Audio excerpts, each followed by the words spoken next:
আমি তোমাদের সাইকোলজার বন্ধু নীল। ভিডিও সংক্রান্ত কোনো প্রশ্ন বা তোমাদের ভেতরে যদি কোনো প্রশ্ন থাকে তোমরা কমেন্টে জানাতে পারো, আমি চেষ্টা করব তার উত্তর দিতে। সে এখন অনেক দূরে, হয়তো অন্য কারোর পাশে বসে আছে, হয়তো তোমার নামটা এখন তার ফোনে নেই, কিন্তু অদ্ভুতভাবে তুমি আজও মাঝরাতে জেগে ওঠো আর অনুভব করো যেন কেউ তোমাকে মনে করছে। তুমি ভাবো এটা কি কেবল কাকতালীয়, নাকি সত্যি সে এখনও তোমাকে ভাবে? আজ আমরা খুঁজে বের করব সেই 7টি মানসিক সিগন্যাল যেগুলো প্রমাণ করে যে চলে গেছে সে আসলে এখনও তোমার মধ্যেই বেঁচে আছে। মানুষ ভুলে যায় না এত সহজে। ভালোবাসা কোনো ডিলিট বাটন নয় যে একদিনে চাপ দিলে মুছে যাবে। আসলে আমাদের অবচেতন মন, সাবকনসিয়াস মাইন্ড, তোমার আর তার একসাথে কাটানো মুহূর্তগুলোকে গভীরভাবে সংরক্ষণ করে রাখে। তাই কেউ যখন দূরে চলে যায় তার শরীরটা দূরে যায়, কিন্তু মন, আবেগ, স্মৃতি সব কিছু থেকে যায় তোমার ভিতরেই। এই কারণেই হঠাৎ করেই তুমি অনুভব করো সেই অদৃশ্য সংযোগ, যেন কেউ এখনও তোমার নামটাই ভাবে নিঃশব্দে। 1 নম্বর সংকেত, সে হঠাৎ তোমার কথা মনে পড়লে অস্থির হয়ে ওঠে। তুমি জানো না, কিন্তু তার মন জানে। যে মুহূর্তে তোমার কোনো স্মৃতি ওর মনে জাগে সে নিঃশব্দ হয়ে যায়, কথার মধ্যে গ্যাপ পড়ে যায়, হয়তো চোখের সামনে কিছুই ভালো লাগে না। এটাই হলো ইমোশনাল ফ্ল্যাশব্যাক, যেখানে মস্তিষ্ক হঠাৎ অতীতের অনুভূতিগুলিকে জাগিয়ে তোলে।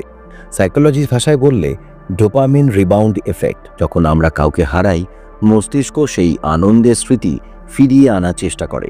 2 নম্বর সংকেত, সে তোমার সোশ্যাল মিডিয়া চুপি চুপি দেখে। সে লাইক করে না, কমেন্ট দেয় না, কিন্তু তোমার স্টোরি সবসময় দেখে। কারণ ভালোবাসা শেষ হলেও কিউরিওসিটি শেষ হয় না। সে জানতে চায় তুমি এখনো আগের মতোই আছো কিনা, তুমি খুশি কিনা, তুমি কি তাকে ভুলে গেছো। সংকেত 3, পুরনো জায়গা বা গান শুনলে তার মন হঠাৎ হেভি হয়ে যায়। হয়তো সেই কফি শপে গেছে যেখানে তোমরা প্রথম দেখা করেছিলে, হয়তো হঠাৎ সেই গানটা বাজছে যেটা তোমরা দুজন বারবার শুনতে। ওর ভিতরে এক অদ্ভুত অস্থিরতা আসে, কারণ সেই জায়গা বা গান ওর অবচেতন স্মৃতিকে জাগিয়ে দেয়। সাইকোলজিতে বলে ইমোশনাল অ্যাঙ্কার, যেখানে নির্দিষ্ট স্থান বা সাউন্ড অতীতের অনুভূতি ফিরিয়ে আনে। সংকেত 4, হঠাৎ সে তোমার পুরনো ছবি বা পোস্টে ফিরে আসে।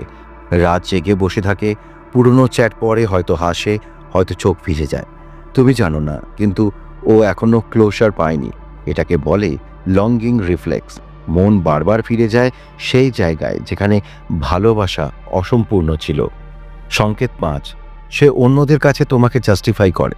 যদি ভালোবাসা শেষ হয়ে যায়, মানুষ সাধারণত নীরব থাকে, কিন্তু যদি সে এখনও বলে না ও এমন নয়, বা আমরা শুধু দূরে গেছি কিন্তু খারাপ এন্ডিং নয়, তাহলে বুঝে নাও ও এখনও তোমার অস্তিত্বকে রক্ষা করছে নিজের ভিতরে। সংকেত 6, সে হঠাৎ যোগাযোগ করার অজুহাত খুঁজছে। হাই, কেমন আছো? 3টে সাধারণ শব্দ, কিন্তু এর পিছনে থাকে মাসের পর মাসের নীরব ঝড়। সে আসলে চায় না শুধু কথা বলতে, সে দেখতে চায় তুমি এখনো কেমন অনুভব করো। সংকেত 7, সে নতুন কাউকে ভালোবাসলেও শান্তি পায় না। ভালোবাসা একবার সত্যি হলে মন সেটা আর রিপ্লেস করতে পারে না। তুমি হয়তো ভাবছো ও তো এগিয়ে গেছে, কিন্তু বাস্তবে ও যতই হাসুক, ওর ভিতরে এখনো তোমার প্রতিচ্ছবি বেঁচে আছে। তাই পুরনো ভালোবাসা মুছে ফেলতে সময় লাগে, কখনো বা সারা জীবন। ভালোবাসা কখনো একতরফা নয়। যদি তোমার মন এখনো তাকে মনে করে, তবে নিশ্চিত থেকো তার মনও কোনো এক কোণে তোমাকেই ভাবে। কিন্তু এই সত্যিটাই বুঝে নেওয়া আরও গুরুত্বপূর্ণ।